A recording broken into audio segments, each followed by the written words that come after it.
inaantay natin ang ating churros, ay gagawin naman natin itong ating watermelon shake. Siyempre, dapat may kapartner. So, ito ang gagawin natin. First, una, tatanggalin natin yung buto. Kasi, siyempre, hindi mo naman, Hi. nako. Sino ba namang kakain ng shake na may buto? Dapat bago nyo gawin to, nagugas kayo ng kamay.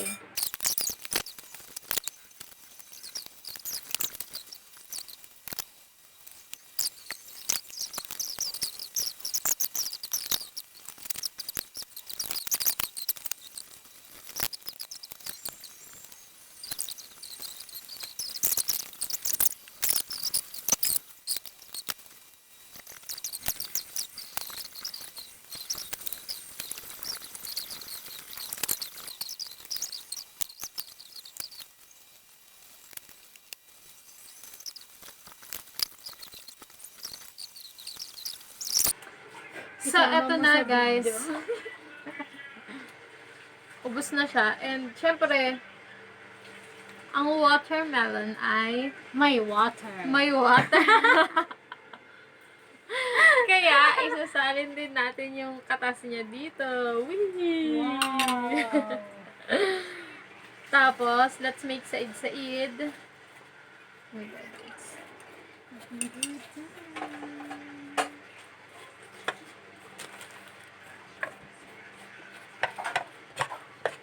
And then, that's it. Tapos, isi-shake na natin siya. So, we'll be right back.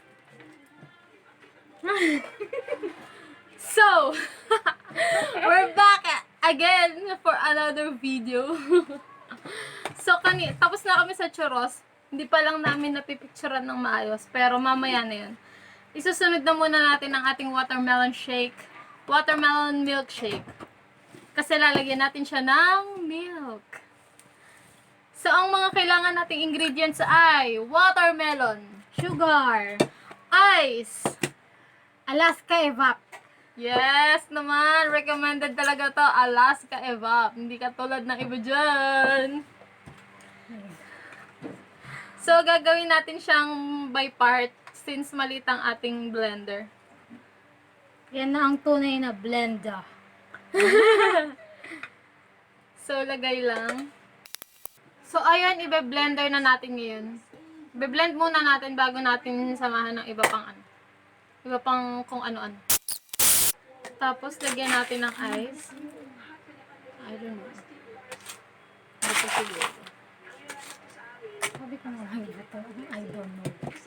Saka, sugar.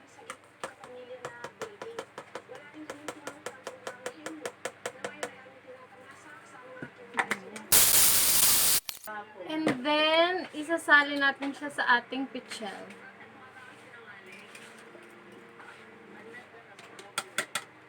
Tapos, ganun lang ulit ang gagawin hanggang sa matapos kayo.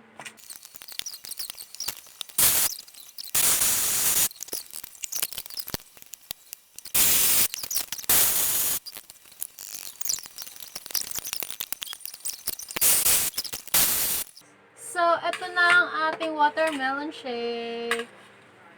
And we're done. Siyempre, kapartner nito ang ating ginawang churros. So, meron pa tayong sobra dito, kaya baka i-ref na lang muna natin siya or i-freezer. And, yun lang guys.